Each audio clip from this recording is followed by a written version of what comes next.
Do you want more success, more growth, more results? Then it's time for the Boundless Success Accelerator from the Modern Observer Group. This isn't your average coaching program. It's where top performers come to dominate. Weekly group sessions, on-demand coaching, a community that's got your back, and a power-packed library of tools to supercharge your business and career.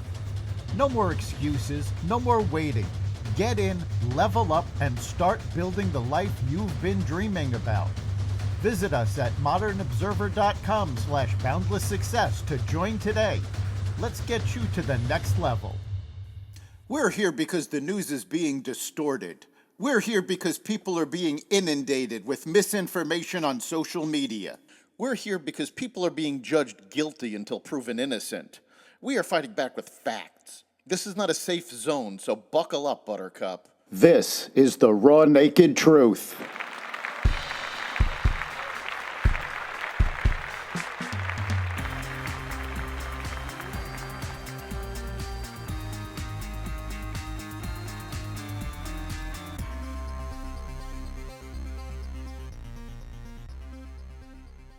Riots continue in Los Angeles. Infighting in the Democratic Party. A new chapter for Warner Brothers, and more. Welcome to the Raw Naked Truth. I'm your host, Eric Lopkin, and here's the news you need to know. Protesters waving Mexican flags shouted, "No justice, no peace," and "Don't start no shit, won't be no shit," on the corner of 2nd Street and San Pedro Street during Monday night's protests in Los Angeles. After throwing fireworks at law enforcement, protesters were dispersed when police responded by firing tear gas. Anti-Semitism was on display as rioters defaced a downtown Los Angeles garden with graffiti that says IDF trains ICE. The autonomous ride-hailing service Waymo has suspended operations in downtown Los Angeles after several of its vehicles were set on fire during protests against immigration raids in the area.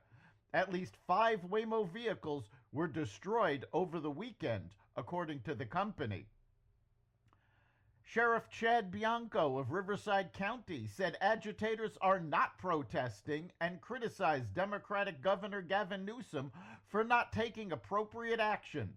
They are trying to violently influence something by political action. That is what this is. That is everything that the Constitution stands against, said Bianco, who is running for governor. That is what law enforcement stands against, and that is what will facilitate the downfall of our civilized society. A civilized society has an adherence to the rule of law, and there is consequence for breaking that social compact. And when politicians encourage this behavior. Senator John Fetterman spoke out against the anarchy and true chaos in Los Angeles, declaring that Democrats forfeit moral high ground if they do not decry the violence. "I unapologetically stand for free speech, peaceful demonstrations, and immigration. But this is not that. This is anarchy and true chaos. My party loses the moral high ground when we refuse to condemn setting cars on fire, destroying buildings, and assaulting law enforcement," Fetterman declared in a post on X. The Department of Homeland Security is sharing information about more than a dozen illegal immigrant suspects accused of crimes in the United States who were arrested in Los Angeles starting on June 6th.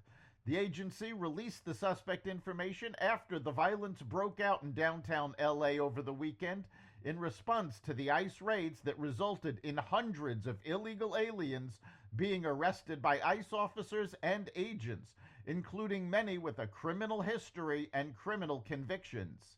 DHS listed more information about 19 suspects that ICE Los Angeles arrested on June 7th who are accused of crimes ranging from robbery to second-degree murder to rape. America's brave ICE officers are removing the worst of the worst from LA's streets, while LA's leaders are working tirelessly against them, DHS said in a Sunday statement as riots continued through the weekend. California in response, filed a lawsuit against President Trump on Monday over his decision to deploy the National Guard to Los Angeles amid escalating immigration protests, calling the move unconstitutional.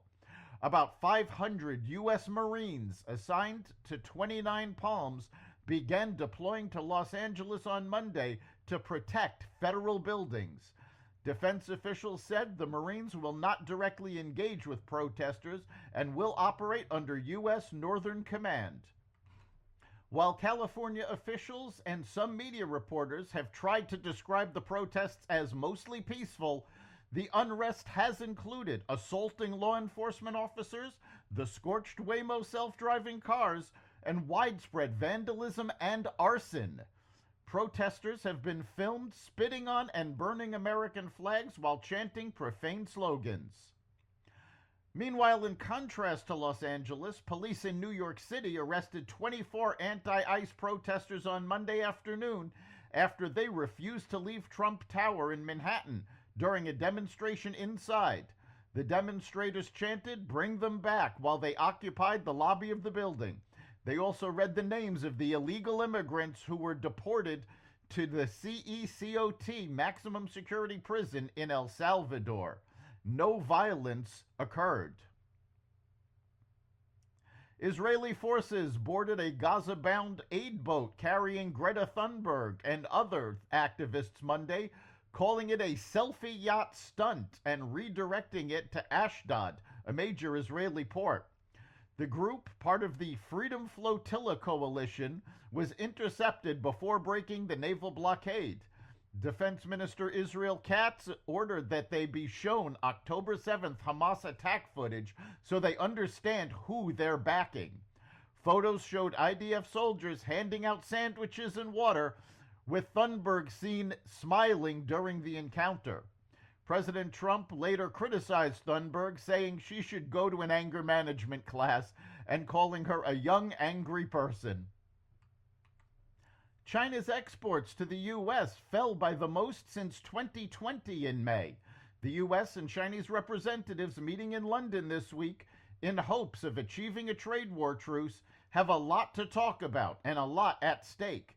Last month, Chinese exports to the U.S. declined 34.5%, the steepest drop since February 2020, when COVID shut down China's economy and snarled global supply chains.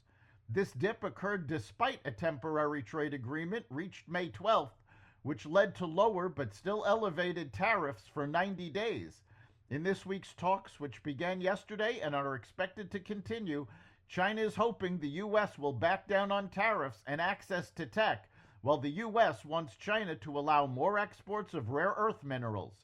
After yesterday's meetings, Trump said China is not easy, but that he's only getting good reports. Democratic National Committee Chair Ken Martin blamed his struggle helming the party on DNC infighting, triggered by Vice Chair David Hogg, according to a recording of a Zoom call leaked to Politico. Hogg drew the ire of Martin and others in his party in April when he vowed to spend $20 million to primary incumbent Democrats with younger candidates.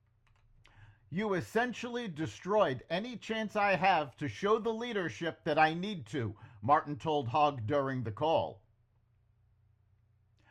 Warner Brothers Discovery is splitting into two companies, one focused on streaming and studios, including HBO Max and Warner Brothers Films, and the other housing cable channels like CNN and TNT. The split will undo the 2022 merger between Warner Media and Discovery Communications, aiming to reduce debt and compete with streaming companies like Netflix and Amazon Prime that are unburdened by declining cable TV revenues. That's the Raw Naked Truth. You can catch every episode of the Raw Naked Truth Daily News Brief, as well as our sister podcast, Carnivore Radio, with news analysis and commentary, and the rest of the Xvadio Podcast Network at xvadio.com, the Apple Podcast app, YouTube, Rumble, Spotify, iHeartRadio, Audible, Amazon Music, and other platforms that respect freedom of speech. We'll see you next time.